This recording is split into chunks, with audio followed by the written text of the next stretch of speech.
Hello, Paul. Um,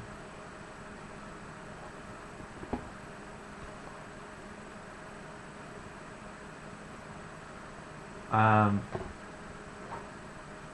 I'm sending you this um, video because my keys are sticking. I'm having a great deal of difficulty at the moment trying to type because my laptop is sticking, i.e. the keys are not working as well as what they should be. I've just had to do this with another one of my friends on Facebook. This is very irritating for me having to do this like this. I'm not wanting my face to be on video, however I want my voice to be on film.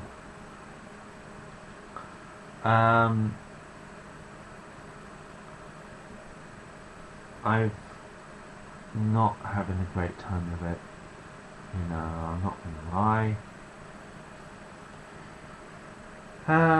There are many things which affect me right now.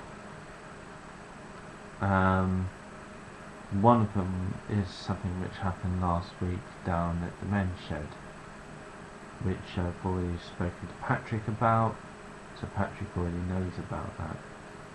However, there's an even bigger issue other than some guy who spoke to me in a not very good way.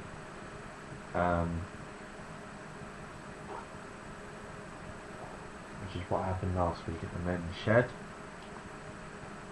i.e. on Friday, which of course, as I say, Patrick already knows about that. It didn't necessarily talk to me in a bad way, but this guy, young chap, made me feel as I was about 3 feet tall, and basically just turned around and said, I don't want him, meaning me, to show me how to draw, right? Now, I had, of course, Martin come up to me, who hasn't, Scottish Martin, I don't know what his last name is, because obviously I don't know what his last name is, but he's returned back to the shed after being away for quite a long time because of ill health. He said to me, he'd like to learn how to draw, and I'd quite happily show him London Stephen, who I don't know what his last name is again. I hate to call people by the place where they're originally from, but there are people down there who would like to learn, right? Not a problem. I have to show them. But this young chap, who I believe is called Aaron, who basically somebody said to him, would you like to learn how to draw? And he said, I don't want him to show me how to draw. And that was how it's put.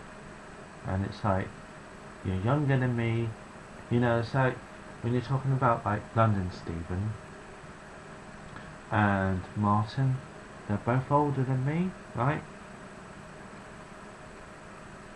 But they honestly want to learn, and I quite have to show anybody who wants to learn, right? I'm not going to show somebody who's going to talk to me as though I'm nothing, as something on the bottom of their shoe.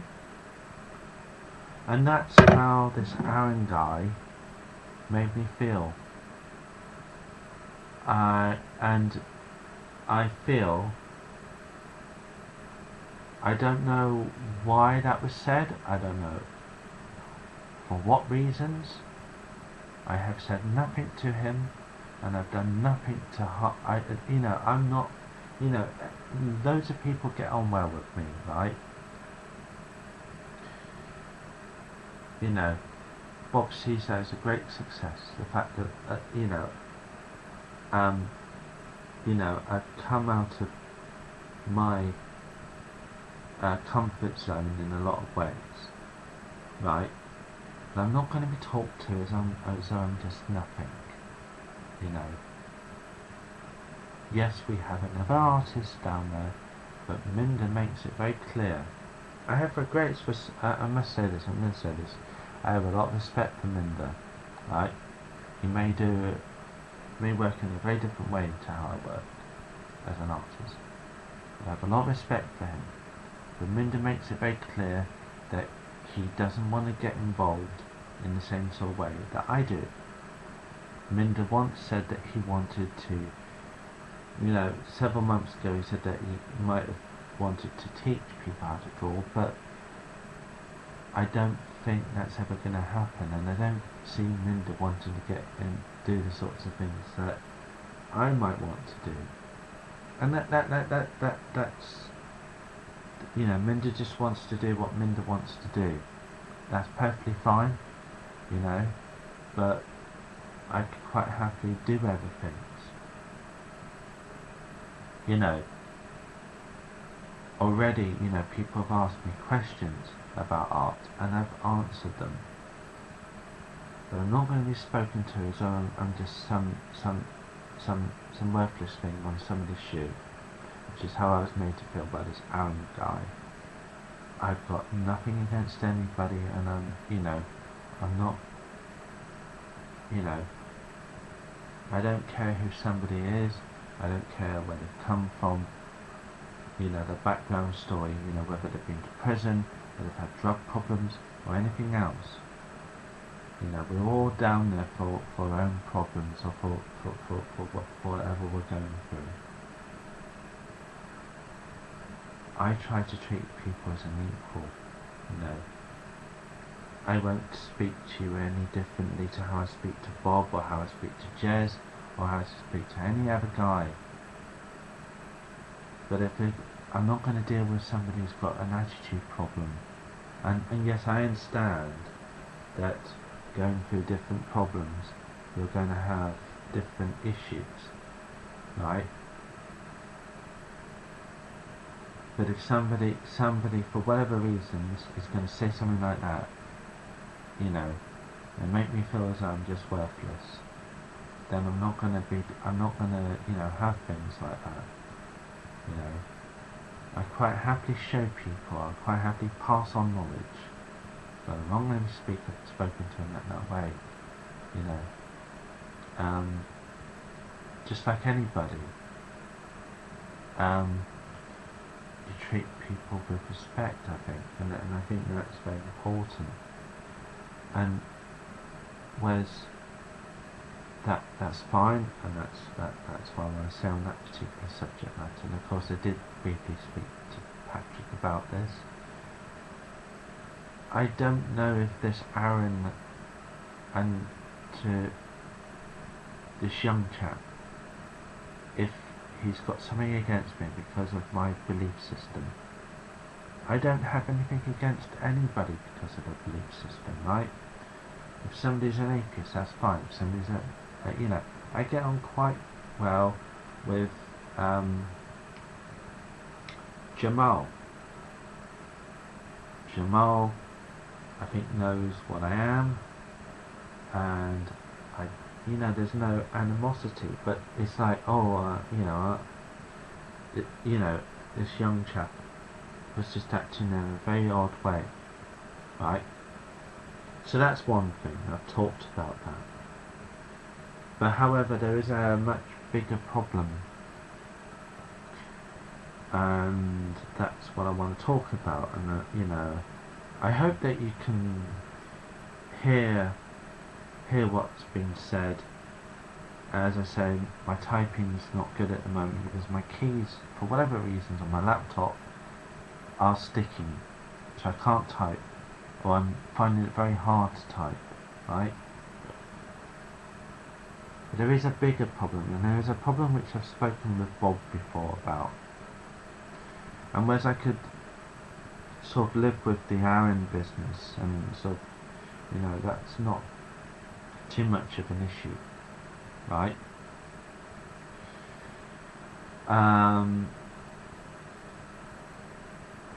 there is another bigger issue,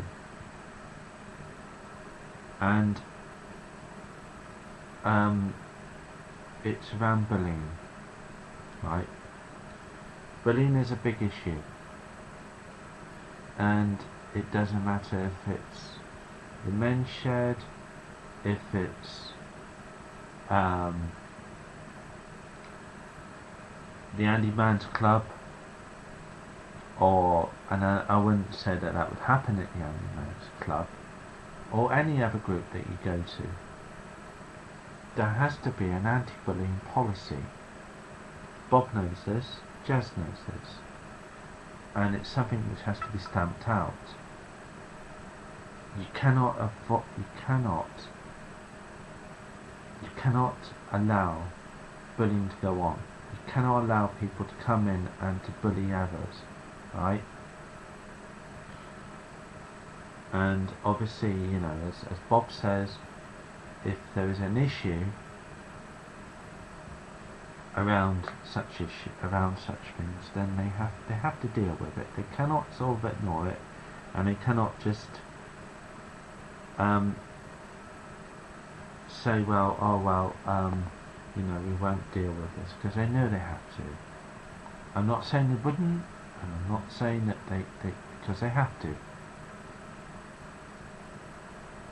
All groups like this have to have an anti-bullying policy. I know about this because I found out about this one. And they have to deal with such issues and have a zero tolerance approach, right? Now,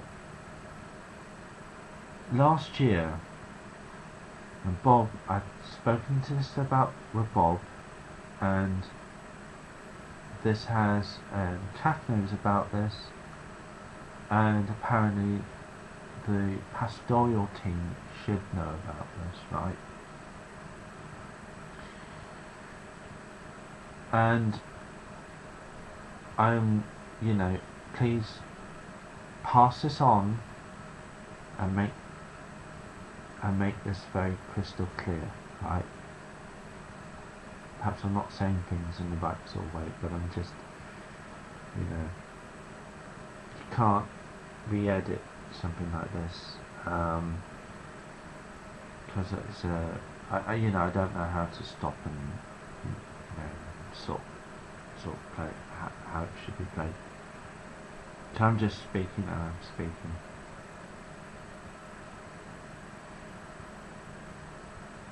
I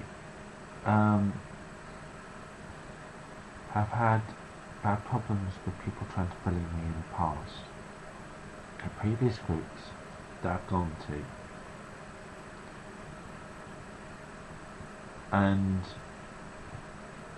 if there is a group of guys who go around from group to group and they pick on people, Bob knows about these people. He knows about the individuals, because he's worked with them in the past. And whereas they're not part of... See, the thing is, the group of guys that I'm talking about are not regulars to the men's shed. I.e., you won't see them week in, week out. They turn up every so often. One of them turned up on Friday, and I don't think they've learnt their lessons, and I don't think they've changed. I think I'm unsure about the camera business, about whether the reason why we've had X amount of cameras put in all over the place, it might be partly because of security reasons, because obviously they've been worrying about, you know, perhaps people who are trying to steal things, site security, and to make sure to know who's on site at all times. But I think also, you know, I mean, obviously I don't know this, but obviously they need to keep an eye on what people are up to. these group of guys I'm talking about now, they're not, you know, most people at the men's shed I get on well with, right? You know, I've built up some good friendships, and I like going there because of the people which I've met. And I wouldn't say that, you know, who should and shouldn't go. However, if there is bullying or intimidating going on, then that's a very different matter. And the thing is, like I say, one of the guys turned up on Friday. He turns up every so often. He's not there all the time. He's called Daniel, and of course Bob knows Daniel. Whether his other friends are going to turn up, I don't know. And this has not just happened to me, it's happened to other people. Daniel has apparently gone to the basement project. Doesn't surprise me because it's a drink and drug rehabilitation place, from what I understand.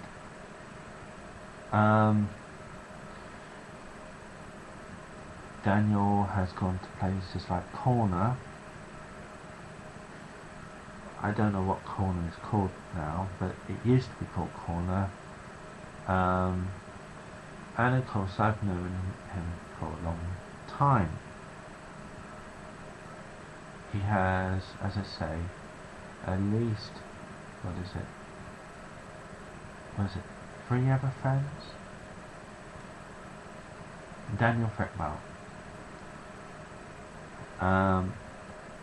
And these other 3 friends have intimidated and bullied people and picked on people at previous other groups.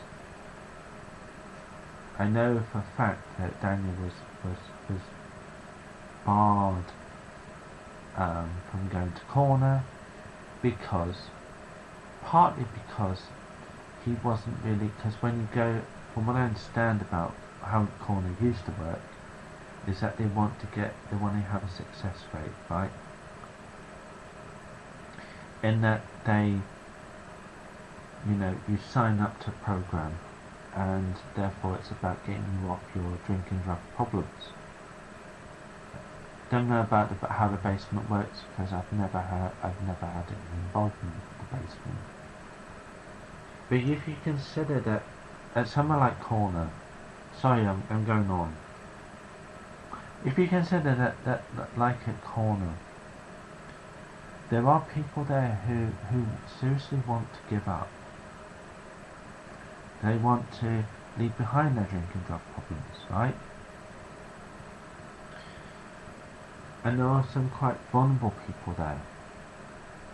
But Daniel and some of his other friends, I know this because I've heard it, were picking on people there, picking on certain weak, I don't like using the word weak, but I mean weak individuals. I mean, like, you know, so people who are sensitive, like myself, or, you know, who are vulnerable. So it's not just about me. It's about the fact that they've gone around, they've done this at previous groups. They, you know, I've known some of these guys, you know, which are part of Daniel's, well, Bob says they're not really friends because Daniel doesn't have friends. This is not strictly true. He used to have a friend called Carl Cox. He was a very nice black man who was a friend with Daniel since childhood. But they fell out, right? But it is safe to say that now a lot of the friends that, well, a lot of the people that Daniel calls friends, they're more associates. This is true, right? Okay. But Bob knows that these people are never going to get better. that, you know, Daniel doesn't want to get better. Daniel, when he turned up on Friday, he made it perfectly clear, you know, he said,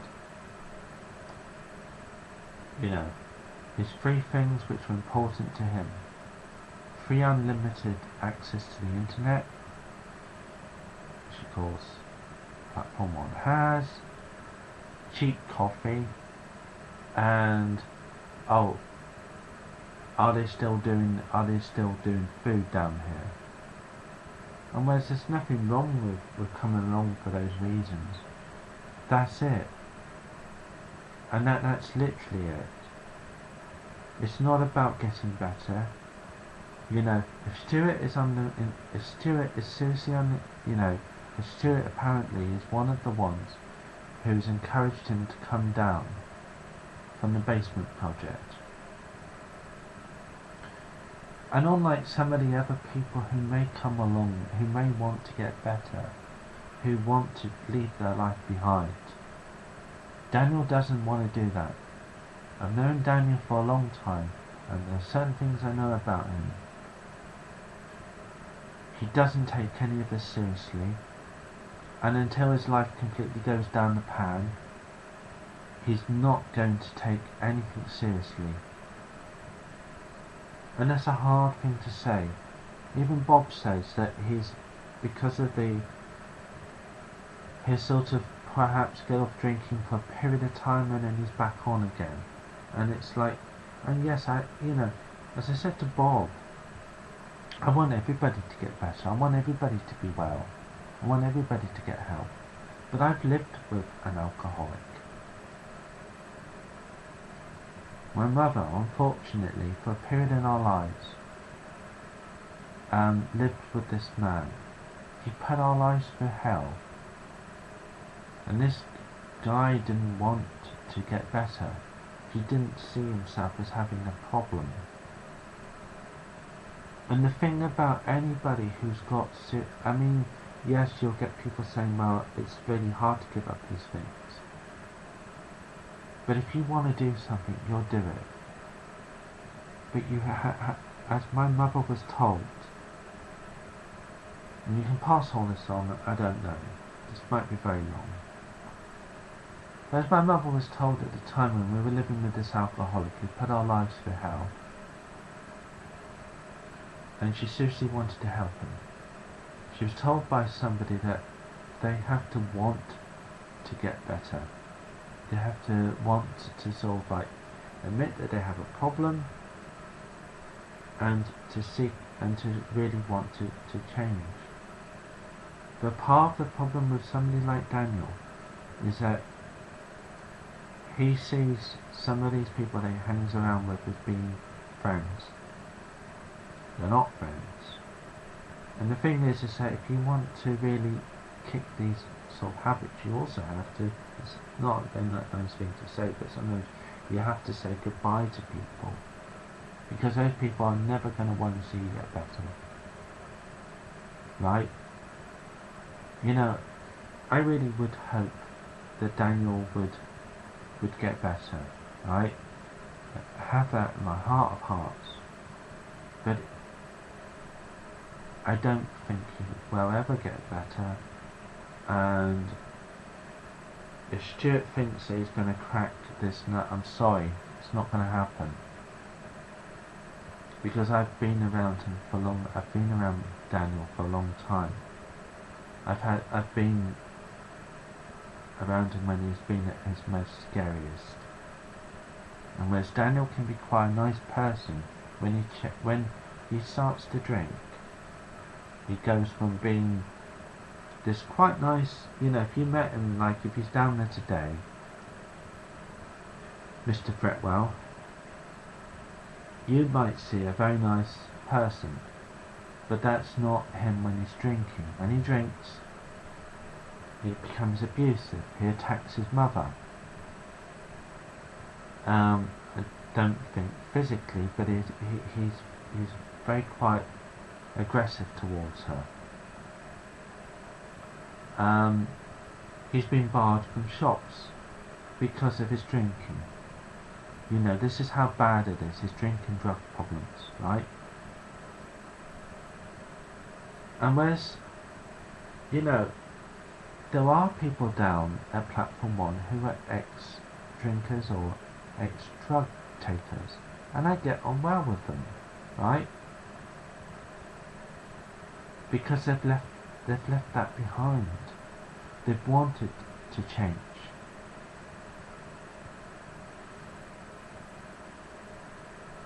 But I've had, as I've explained to Bob, and I'm telling you about this now, I've had quite a scary experience with Daniel. Daniel once turned up at my doorstep at around about 8 o'clock in the morning.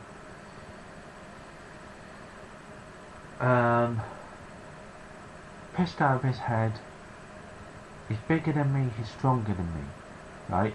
He's hammering on my door. I'm alone in my flat. I'm thinking to myself, if I don't answer my door, is he going to kick the door in? Is he going to attack me? And he's making a noise. He's being a nuisance to my otherwise quiet neighbourhood. I say otherwise quiet neighbourhood because obviously I've talked about those problems as well, right? But he's standing on my doorstep. He's a big guy.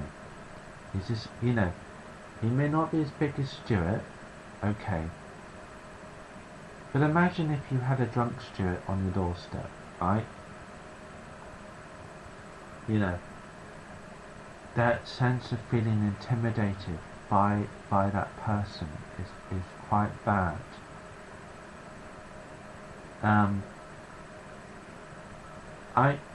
You know, my bathroom is next door to my front door. Lucky enough. So I open up my window and there he is. He's pissed out of his head. You know, he's in quite an aggressive mood. I didn't open the door because I don't know what he was going to do to me. He was demanding money off of me. Now in effect, and as I've said this to Bob, that's stealing. Because he says, oh yeah, I'll pay you back, I'll pay you back. He has no intentions of ever paying you back. And it's not so much even the amount of money, it could be £10, £5, or whatever. I felt so scared that I just give him the money to get him off my doorstep. And yes, you can have a go at me for giving away money like that. But when you're in a,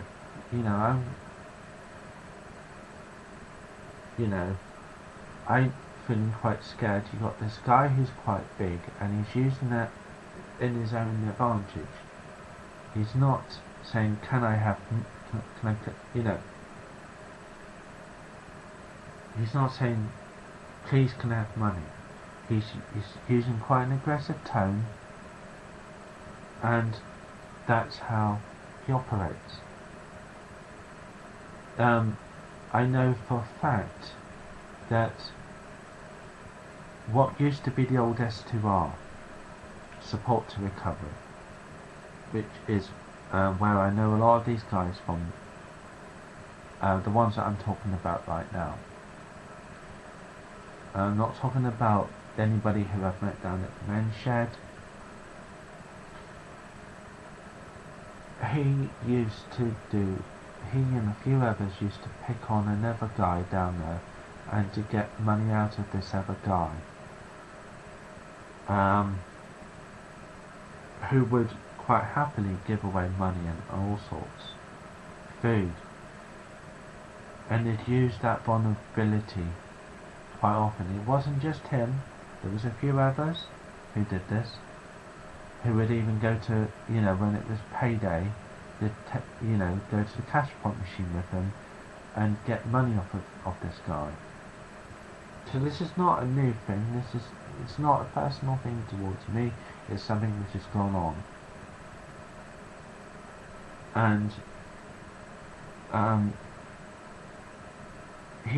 think, somewhere at the back of him and his friend's head, they see this as all being funny and being okay to go around doing this, because nobody, they may get barred from one group, so they go somewhere else. They go to a different group, and they keep on doing this. They're not wanting to get better. So I don't believe that any of these guys have actually changed, because I don't see that. And I'm not talking about, these are people who have known long before men shed. And they've been knowing, that they're knowing all of the ones that I mentioned to Bob when I spoke to him before Christmas about this particular issue. He knows all of their names. People like Carl Darby, Jason Bushell, and Michael Johnston. Bob says that Michael Johnston will possibly never turn up at Men's Shed. Carl Darby might do, and Jason Bushell apparently has been down, and of course you've got Daniel Fretwell, right? But in terms of when I was intimidated by him on my doorstep a few years ago, I had to get council involved, and I had to get an exclusion order put in place to stop him coming near my place. Jason Bushell, I haven't talked about him yet, but I will do. Jason Bushell beat me up. Bob says that Jason has changed because he's a changed man. But the fear inside your head never goes away. The mental fear. The fact that the police couldn't arrest him because he wasn't man enough, right? And I'll use these words. He wasn't man enough. When the police interviewed him, he wasn't man enough to say, yes, I attacked him. He attacked me behind closed doors, and he got away with it. And there are times when I come home late at night and I'm feeling scared. I'm feeling scared because I'm thinking, there's somebody out there to attack me again. And I live with that fear all of the time, mentally inside my head. And people tell me I haven't got any real problems. And it makes me feel quite angry and quite upset. That he goes around living his life. I have to live with that inside my head all the time. When it's dark. And I'm thinking, is there somebody lurking at, because I have a garden, right? Is there somebody lurking over by my shed in the dark? And Patrick and John Ford and Catherine, who have all been to my place, they'll all tell you exactly what my place is like. Right? But, that fear of being, I don't, I live quite a peaceful life, right?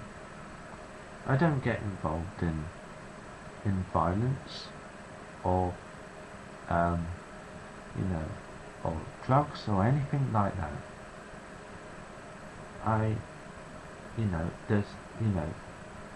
In the time that I've lived in my place, I've never had the police turn up on my doorstep. The only time that they've turned up on my doorstep is when I've gone missing. And they've been quite scared about, have I done something to myself? It's the only time that the police have ever turned up on my doorstep. Other than that, like I say, I'm not one of these people who've been involved in a particular lifestyle. And I've got nothing against, by the way, I'll say this before you know, because I don't always express and say things exactly how I should say them, right? Because that's part of my autism. I've got nothing against anybody who has been through that lifestyle, but that's not me. You know, the whole serious drink and drug problems. And all of these guys have had and still have drink and drug problems. Apart from Michael Johnston, who is a recovered alcoholic and he's kicked all of those problems to the curb. But the other three have, and as far as I'm concerned, I've still got those sorts of problems. I don't know about Jason because obviously Bob thinks that he's now a changed man. But if he's a changed man, then be a man and say sorry. He won't say sorry because I'll tell you why he won't say sorry, because that's an admission that he attacked me. But if he was a real man, you know, sometimes in life you have to say you have to do things which you might not want to. But if he were, you know, he could say he was sorry about attacking me. It was an unprovoked attack. He attacked me He beat me up, Jason, at a friend's house just before Christmas a few years ago. He got the police involved, and he admitted to all the other things that he did to me on that night, but he wouldn't admit to attacking me, to physically attacking me. I'm not a violent person. You know, you could quite easily knock me over.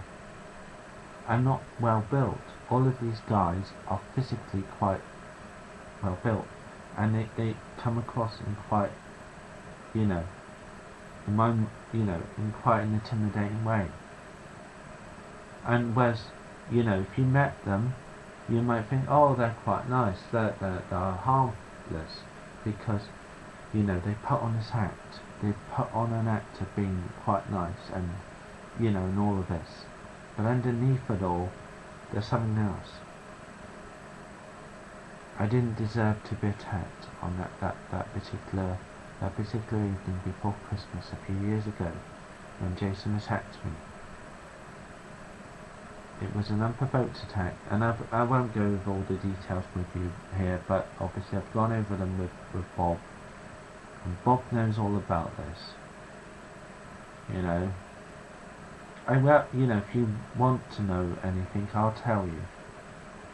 I don't want this. I know this has already gotten quite long already. But to cut a long story short, I went to a group last year.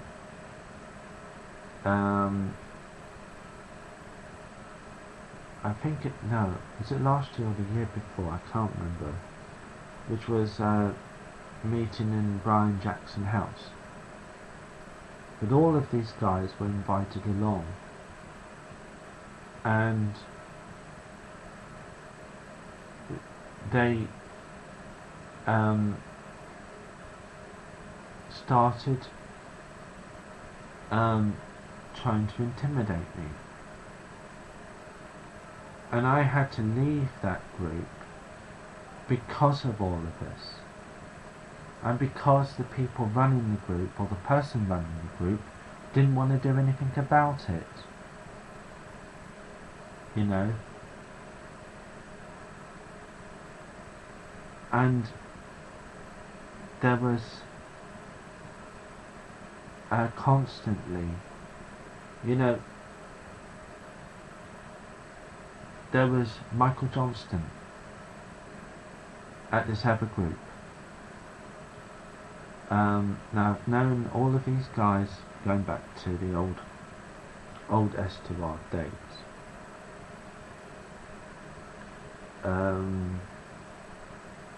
and when S2R was dropping, just like the clear service, which you are familiar with because you have or did go to the clear service, but S2R was run in exactly the same sort of way as clear, right? Okay, it was a drop-in. And they have, all of these guys have followed me around to every group that I've ever gone to. And like I said, either the group which I went to last year or the year before, they were all invited along, and they intimidated me, and I would call that bullying, right?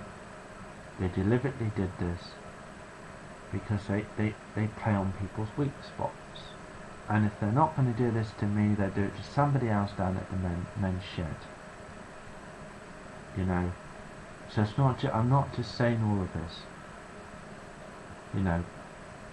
just for my sake. Oh, they'll come across as being sweet and innocent, and and all of this business, and they're probably fool people like Bob, and they're fool people like Stuart into believing that they've changed, they've moved on. They haven't moved on. They're still that they have no intentions of moving on, that they're still in that mindset, unlike some of the other guys that come along to groups like this, who genuinely want to change. These guys I'm talking about here don't want to change. It's all a game, and it's all a bit of fun as far as they're concerned. And to go around bullying and intimidating people in whatever group they go to. You want to change these people, the only way in which you're going to do that is to bar them from every last group, because then that message will get through to them. If you start to affect them so that it makes them almost impossible, so they end up being blackballed, to use a phrase, or perhaps to take to sort of like say, well, right, we're not going to help you until you do genuinely change, and until you stop this behaviour, and it's not acceptable. Because if you don't do that, I'm sorry, but these guys are never going to change. These four, and I say four because obviously there's Jason Bushell, there's Daniel Fretwell, Carl Darby, and Michael Johnston. These particular four people. And already I'm feeling as though, come Friday, the Friday that's just gone, because Daniel turned up. And what did he do? He said, have you, he asked me, are you still living in the flat that I've always been living in? Of course I'm going to say yes, because that's where I've always lived. I'm hardly going to say no, I'm living, in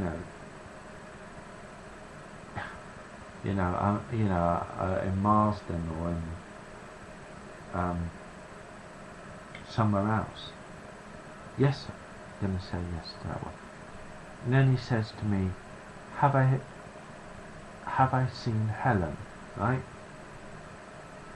At previous groups, he's asked exactly the same sort of question. Have I seen Helen? Now you might not think, well, there's anything in this, but I've already answered the question several times. He's a bright and intelligent person. He knows what he's doing. He's not like, the mistake here is to think, well, it's all harmless, there's nothing behind any of this, but there is. He's a bright person. Because Helen, to put this into context, Jason beat me up in Helen's home, right? Now, the thing is that they probably already know where Helen is, right? They probably have her in their phones. But they're saying this to get at me, to deliberately get at me. And like, when Michael,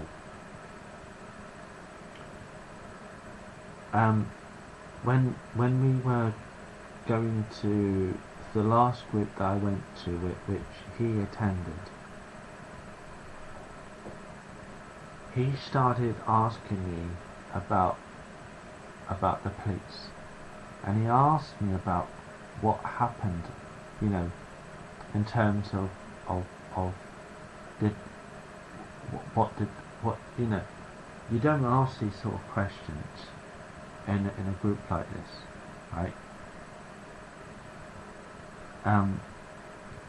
He asked me about, you know, the night when Jason, his friend Jason Bushell, who is his friend, who's part of the four. He asked me about, you know, what did the police do? Did they put an order on Jason to stop Jason from seeing me? You know, did he get arrested? You know. And what he also did,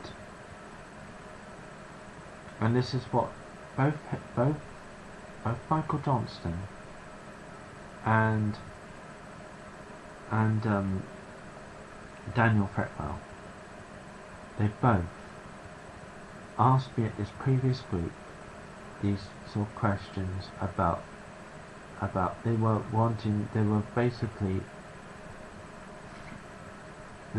basically finding out, you know, if it's okay for their friend Jason to basically come back and beat me up again. That's how it came across to me inside my head, and that's how I've had to live with all of these sorts of things, and they still affect me, and they still have an effect on me, and it's probably why perhaps you're not going to see me throughout the rest of the week now, because Stuart thinks it's okay for these guys to come along, and Stuart's wanted to invite people like this. And whereas I like Stuart,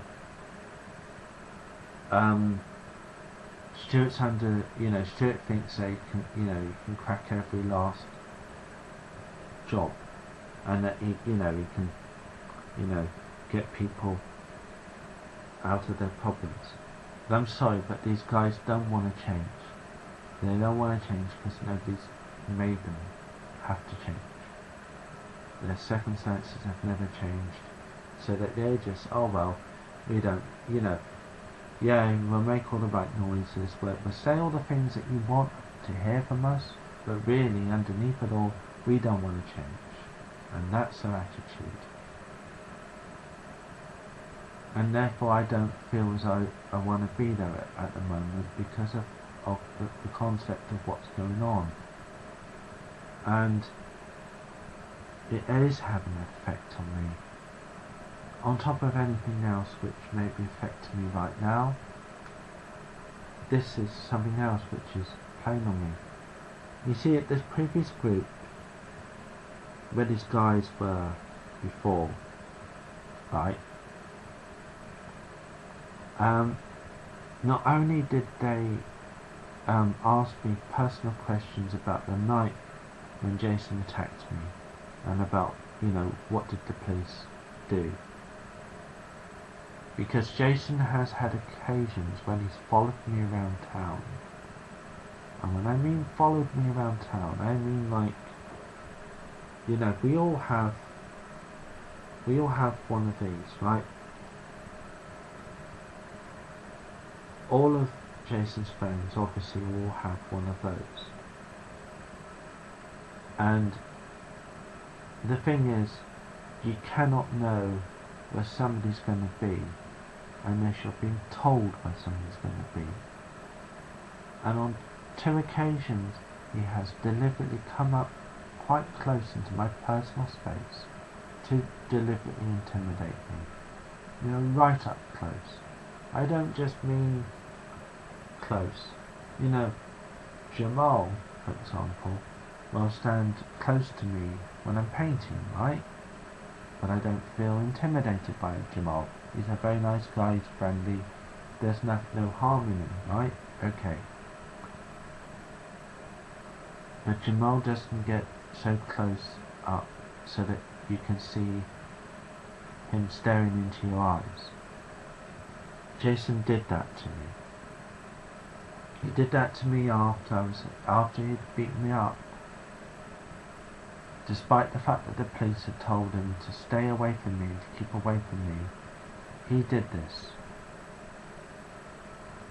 He did this on a few occasions, but he was clever about it because what the police told me, even though they couldn't press any charges because he attacked me behind closed doors without any witnesses, and Jason wasn't man enough to admit to attacking me.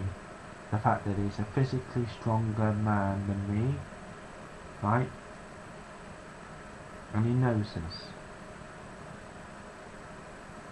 And he knows that I wouldn't hurt anybody. And it was an unprovoked attack. But unfortunately at the time they couldn't press any charges, and they weren't prepared to press any charges from the sound of things. Despite the fact that I think, and as I pointed out to Bob, on the night when he attacked me, I think he spiked my drink. He spiked my drink because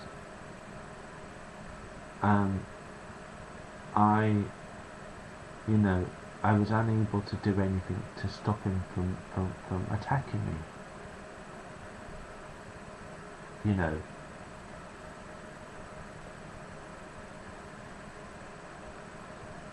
And these are all things which I reported to the police at the time, but they didn't do anything.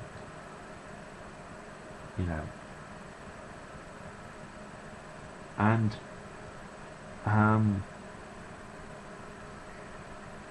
I don't feel very happy about the concept that any of these guys will be allowed to come down to the men's shed.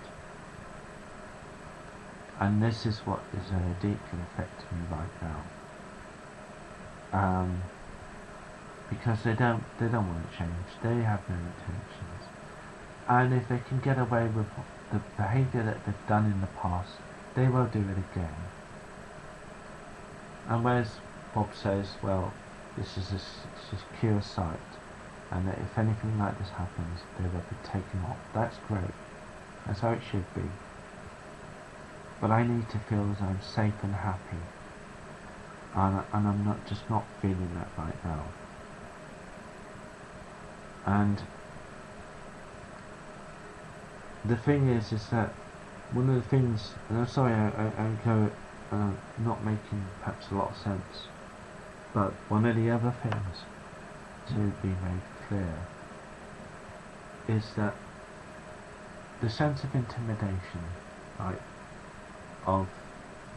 that I've had coming from them isn't just what that 2 of them have actually done to me. Neither have apologised, but it's not just that.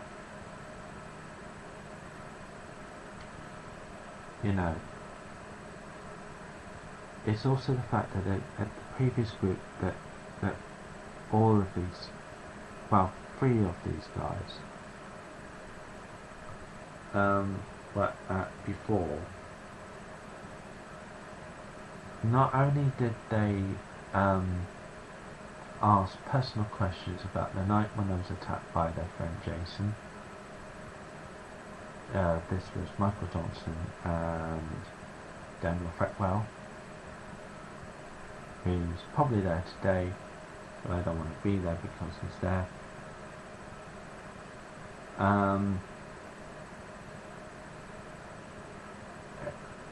Um, but it's also the fact that they made fun out of me and about what happened to me on the night when I was attacked. And they did this in front of everybody else, and nothing was done. And this is, for me, it's not acceptable behaviour, because it made me feel quite scared, because I thought, well, in the way in which they were talking and the psychological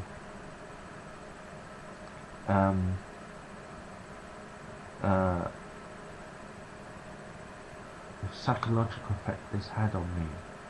You know, when you got these guys who know that their friend attacked me, because he's probably talked about it to them. And they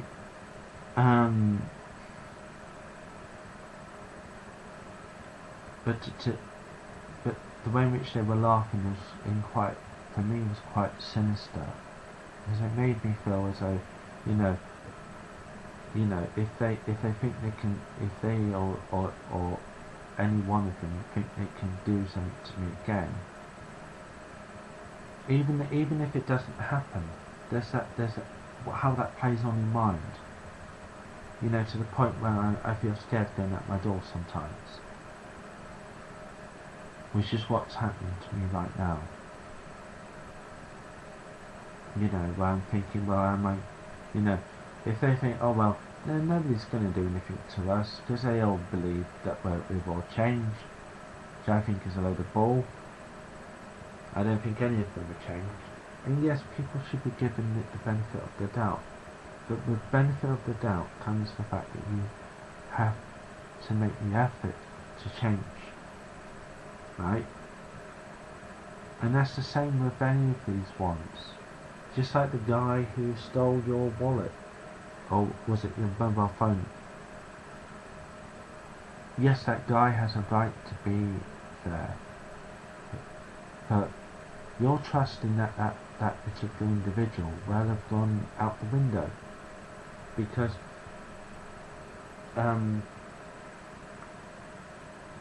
he took what he took, and therefore that, you know, everybody should be given the benefit of the doubt. I agree with that. You'll no doubt get Stuart and Bob saying, well, everybody has a right to be given a second chance. Yes, I agree with that. But there's only so many chances before you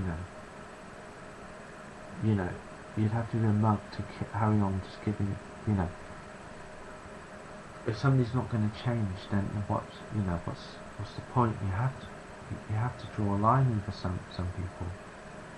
And whereas I always hope, and my heart of hearts, hope that people will get better, they have to want to get better. And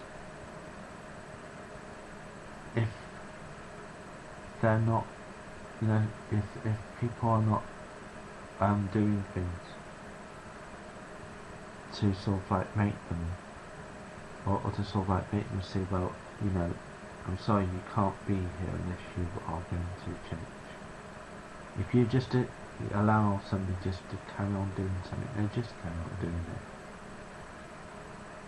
And I am sorry, I don't feel as though any of these guys are ever going to really to sort of to change.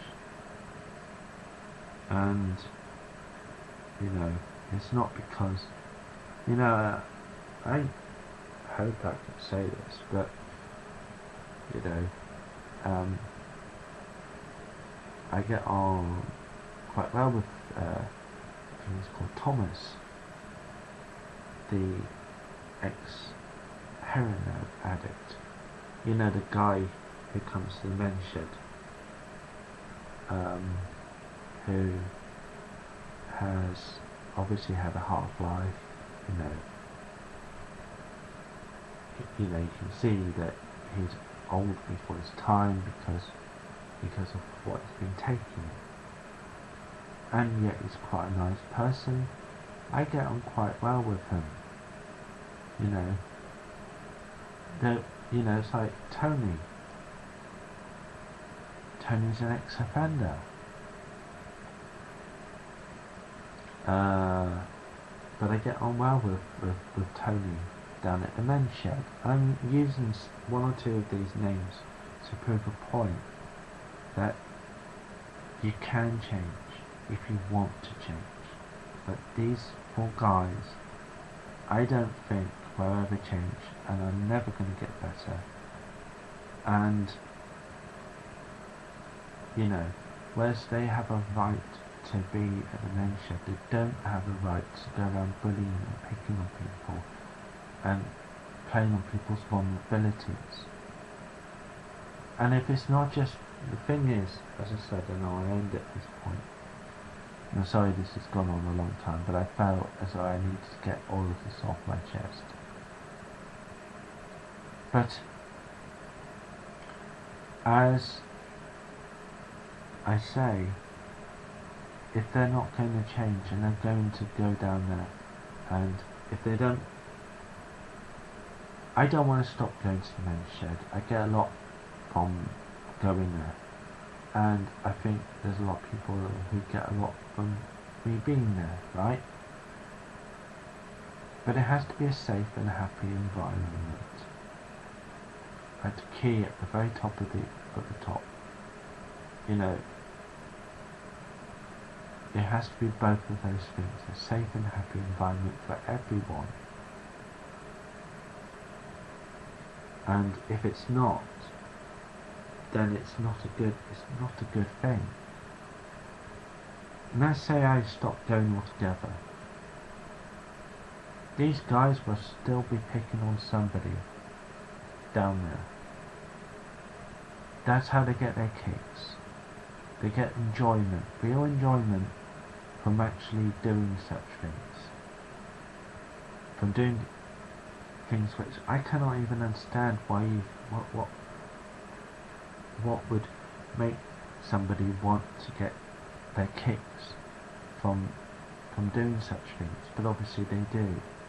But then yet again, I don't think like that. And yes, no doubt, somebody say, well, they've been through a hard life and they've had hard times, and I'm very sympathetic. You know, if somebody comes to me and tells me about what they've been through, then I have a lot of sympathy for people. You know, I want to help people. You know, you're looking at somebody who has started feeding the homeless on a Sunday, right? You know, that's the sort of person I am. Guys come and talk to me at the men's shed all the time, and I'm quite happy doing things like that. But you cannot accept people who go around intimidating others. That's not acceptable. And I am going to say that, you know, I don't see any of these ones changing. These 4 guys that I've been talking about for a long time now. I'm sorry it's a long time, and I apologise about that, but I needed to get all of this off my chest. You once said to me that if I just wanted to sit on a park bench and just get everything out, then you'd allow me to do that. Well, this is my equivalent of a park bench. This is me getting it all out there and saying exactly what I need to say. And, you know, I say, you know, despite the fact that, you know, Stuart's had quite, you know, been through done some really bad things, I get on well with Stuart. You know, I like Stuart, but I think he's going to be pulling his wool over his own eyes if he's honestly believing that these guys are going to change, and he's inviting them along because of that, right? As he already has, invite along some other people. And whereas with some of these other people, they may change, right? Okay, but these 4 people won't. They're all getting on in years. They're not young, and I think that they're well, right. Nothing's going to ever happen. That they're very cocky. They're very sort of full of themselves, and everywhere they've gone, they have always had this attitude of, oh well, we're better than the rest of you lot, and they don't want to change.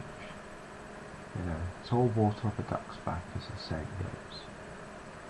Just like the man who put me and my mum through hell. It was water off a duck's back. My mother really wanted to help him. She wanted to help him. But in the end, she had to get rid of him. And that's not a nice thing to say, really, but she had to have the courts involved, or not the courts, but the solicitor involved, to have him banned from the property and to get him removed. And sometimes, you have to do things. You can forgive what somebody has done to you, but that doesn't mean to say that you have to go on allowing them to have a hold of you and to be around them for the rest of your life.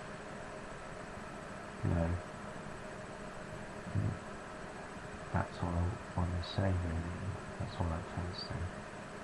I'm sorry it's gone on for a long time, but that's how I feel right now. It's not the only issue which I've got affecting me, but this is one of them. Thank you.